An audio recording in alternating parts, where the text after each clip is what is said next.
Assalamualaikum warahmatullahi wabarakatuh. Salam sejahtera, salam kebajikan, dan salam namo budaya.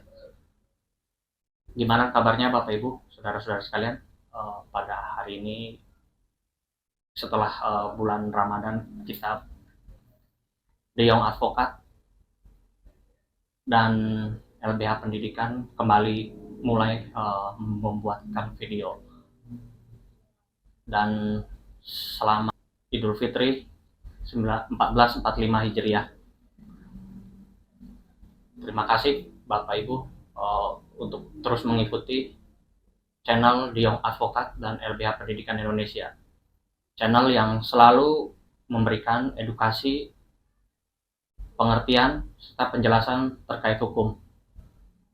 Pada hari ini juga The Young Advocate dan LBH Pendidikan Indonesia mengangkat materi tentang pengertian pendidikan serta dasar hukum dan undang-undang yang berlaku di Indonesia.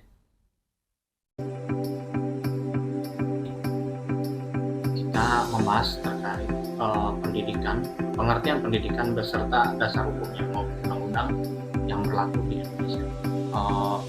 Untuk undang-undang pendidikan itu sendiri, Bang, kira-kira diatur dalam undang-undang nomor berapa, Bang, untuk mengenai pendidikan ini sendiri, Bang? Pendidikan di Indonesia itu diatur di Undang-Undang Nomor 20 Tahun 2003 tentang Sistem Pendidikan Nasional, yang dimana dalam undang-undang tersebut mengatur tentang tujuan pendidikan, ya kan, maksud dan pendidikan, termasuk peran masyarakat, penganggaran, gitu loh, termasuk kurikulum. Juga diatur dalam Undang-Undang Nomor 20 Tahun 2003. Iya, pengertian pendidikan itu sendiri seperti apa? Pengertian pendidikan di Undang-Undang Nomor 20 Tahun 2003, pendidikan adalah usaha sadar dan terencana untuk melaksanakan proses belajar mengajar untuk menggali potensi anak didik, peserta didik, gitu ya, termasuk kecerdasannya, akhlaknya, gitu loh, yang bernuansa pada nilai-nilai yang ada pada masyarakat tersebut. Menurut pengertiannya yang saya pernah baca terkait pembahasan mengenai kurikulum. Nah, kurikulum itu seperti apa sih, Bang, maksud dan tujuannya? Ya, yang dimaksud kurikulum adalah seperangkat pedoman, gitu loh, untuk melaksanakan satu materi pengajaran, maksud dan tujuan, gitu loh, dari sebuah mata pelajaran.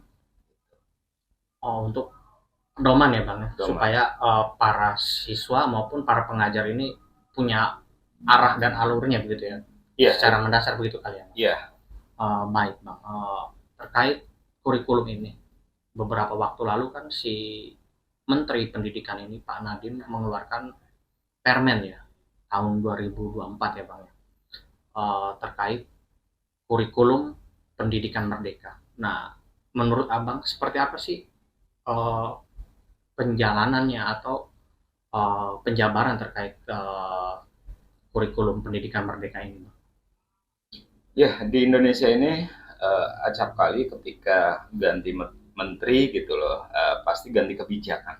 Begitupun dengan pendidikan ya, kurikulum, ganti menteri, ganti kurikulum, gitu loh. Kita masih ingat dulu ada yang namanya kurikulum CBSA, ya kan, cara belajar siswa aktif, ya kan, sekitar tahun 80-an 90. Lalu ada kurikulum tahun 94 ya, gitu loh. Lalu dirubah lagi dengan kurikulum lainnya, gitu loh, sampai kurikulum KBK, kurikulum berbasis kompetensi, kurikulum iman dan takwa dulu, gitu ya kan, gitu loh. Sampai yang kemarin juga sempat ada kurikulum KTSP, ya kan. Lalu ada kurikulum 2014, ya 2014. Sekarang ada yang namanya kurikulum merdeka ya, gitu.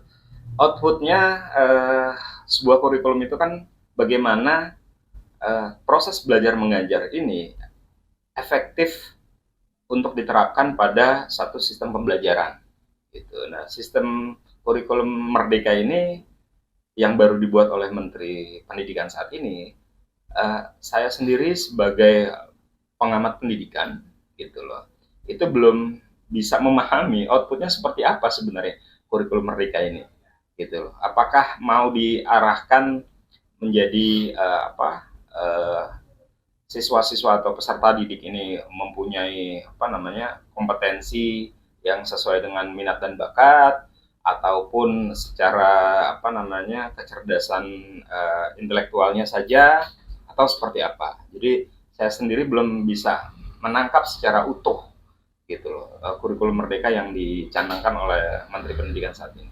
Iya, baik Bang. Terkait kurikulum merdeka yang sudah dicanangkan itu ya Bang. Jadi untuk pemerataan pengertiannya sampai menjalankannya belum sepenuhnya masyarakat luas paham ya mengenai itu ya berarti ya Bang. Ya, sebenarnya tidak hanya masyarakat ya, misalkan orang tua siswa gitu ya, tidak. Tapi eh, pendidik tenaga pendidik sendiri pun masih belum paham gitu loh.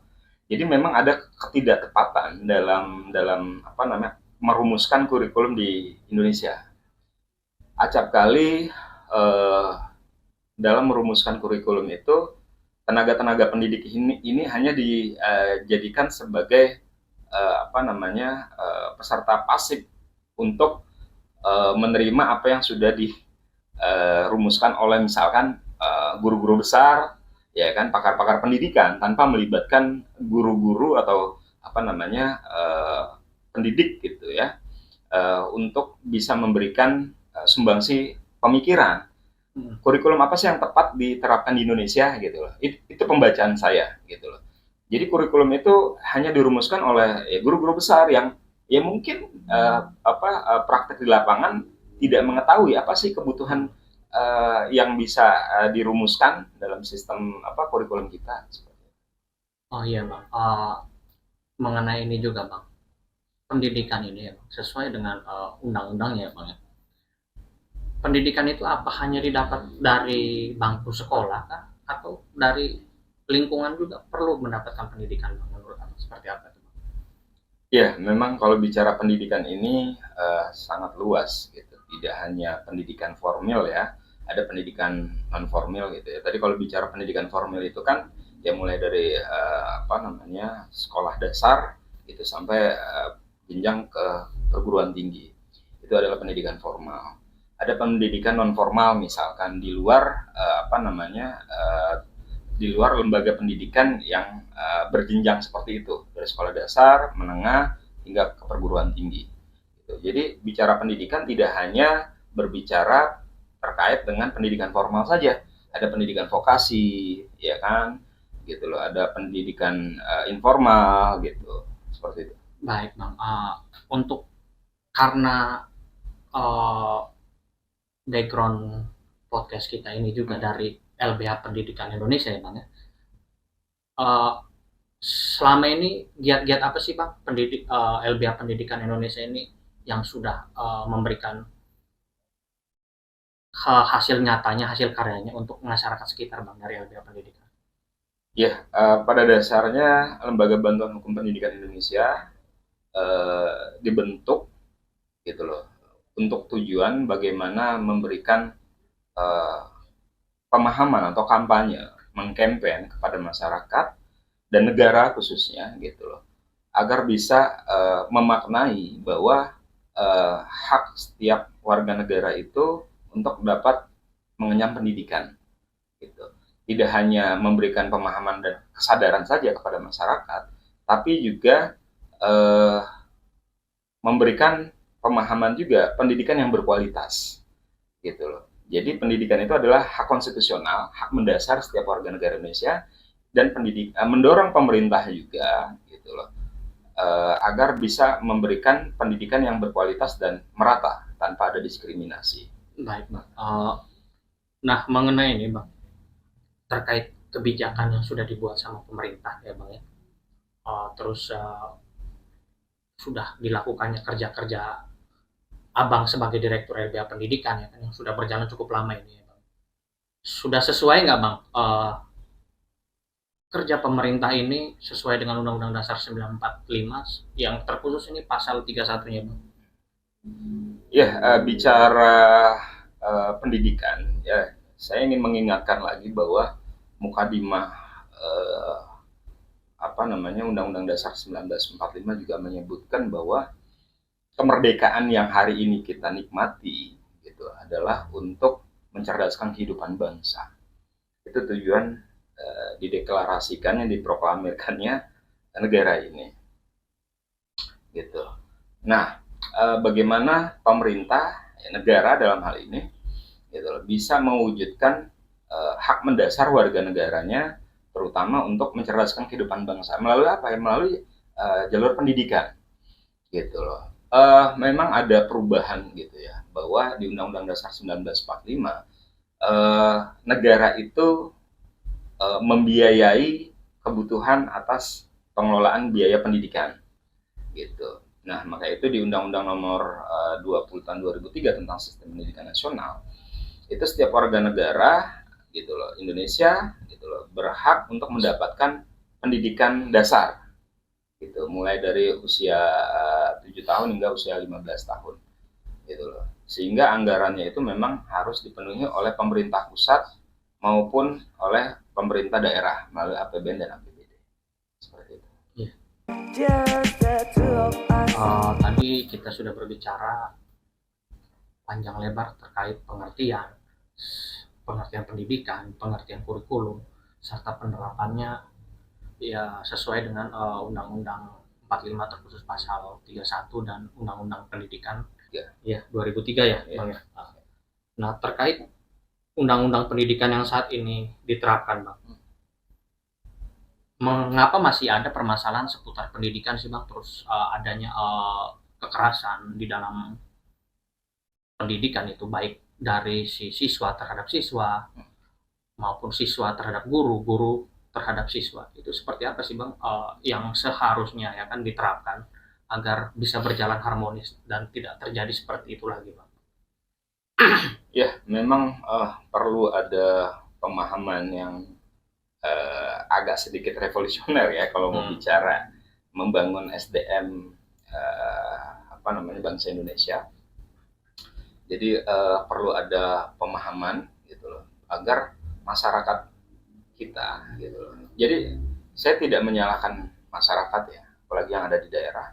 Acap kali kita menemukan bahwa saudara-saudara kita yang di daerah-daerah terpencil misalkan, anak-anaknya itu putus sekolah, lebih baik dia membantu orang tuanya di ladang, orang tuanya misalkan di tambang batu misalkan, seperti itu, daripada harus memberikan pendidikan kepada anak-anaknya. Dan itu kan menjadi potret buram ya terkait dengan sistem pendidikan kita maupun SDM kita. Nah, tadi ini kan perlu diedukasi orang tua ini, walaupun ada permasalahan yang mendesak, berbicara kebutuhan rumah tangga, kebutuhan perut, kebutuhan makan, sehingga anak tidak ditekankan untuk ya nak kau lebih baik bersekolah gitu ya, karena kebutuhan rumah tangga mereka ini mungkin terancam kalau misalkan tidak bekerja, orang tuanya ya satu keluarga tidak makan, sehingga lebih baik anak-anaknya ini diberdayakan untuk membantu orang tuanya di ladang maupun di perkebunan maupun di pertambangan tadi. Nah, kalau misalkan bicara gimana nih kalau misalkan adanya bentuk membangun kesadaran, yaitu dari orang tuanya juga perlu dikasih pemahaman untuk meningkatkan taraf kehidupan keluarganya kelak gitu. Iya, Bang. Terus, Bang, fungsi sekolah, guru serta lingkungan bagi peserta didik itu seperti apa, Bang? Kalau sekolah itu kan sebenarnya ruangan ya, ruangan yang ada sarana dan prasarana belajar mengajar gitu. Ya tanpa harus ada pembedaan gitu loh, pendikotomian bahwa ya pendidikan bisa diterapkan di mana saja tanpa harus ada sekat-sekat atau ruang-ruang misalkan gitu. Akan tetapi pendidikan yang bermutu dan berkualitas memang harus ditunjang dengan sarana dan prasarana. Gitu. Ya termasuk misalkan kebutuhan gizi anak itu kan akan berpengaruh terhadap daya tangkap anak ya, menangkap suatu pelajaran atau materi yang disampaikan oleh pendidik. Oke Bang. Apa solusi dari Abang selaku Direktur LBH Pendidikan untuk bangsa kita ini, dan terkhusus untuk para pembelajar ataupun pelajar, agar tercapai ini Indonesia menuju masa emas ya kan, yang dimana masyarakatnya berpendidikan. Ya, yang pasti memang bicara pendidikan ini menjadi tanggung jawab semua pihak, tidak hanya pemerintah atau negara, orang tua, ya kan, pendidik, peserta didik, dan masyarakat, gitu loh. Uh, ya itu, diberikan pemahaman dulu, dibangun kesadaran dulu bahwa pendidikan ini memang penting buat keberlangsungan generasi berikutnya, gitu loh. Ya, terkadang masih ada yang ditemukan gitu, misalkan orang tua yang apatis, anaknya mau sekolah nggak sekolah, putus sekolah, mau jadi pulang ke rumah atau tidak, itu diabaikan oleh orang tua, gitu loh. Nah ini kan perlu ada peran aktif dari orang tua, walaupun mungkin orang tuanya tidak punya ilmu parenting ya, gimana sih ketika anak-anak ini misalkan hidup di satu lingkungan masyarakat yang mungkin padat penduduk gitu ya kan. Iya. Gitu akhirnya abai gitu loh, bahwa orang tua ini perlu dikasih pemahaman terlebih dahulu, karena kan ujung tombaknya ada di orang tua untuk membentuk kepribadian anak, kemauan anak gitu. Itu sih menurut saya. Iya, baik Bang. Terima kasih Bang sudah menyempatkan waktu untuk berbagi di podcast De Jong Advokat terkait masalah pendidikan. Baik Bapak Ibu, saudara-saudari, demikian penjelasan dari kami terkait materi pengertian pendidikan beserta undang-undang dan dasar hukumnya. Semoga penjelasan serta diskusi kami pada hari ini bisa bermanfaat bagi Bapak, Ibu, dan saudara-saudara sekalian. Kami dari channel De Jong Advokat dan LBH Pendidik kami di nomor yang kami masukkan di kolom deskripsi kami ya, Bapak Ibu. Sebelum saya menutup podcast video pada hari ini, saya mengutip beberapa adagium hukum. Lex dura, sed ita scripta. Hukum adalah keras, tetapi harus ditegakkan. Sampai bertemu kembali Bapak Ibu di channel De Jong Advokat berikutnya bersama LBH Pendidikan Indonesia. Assalamualaikum warahmatullahi wabarakatuh.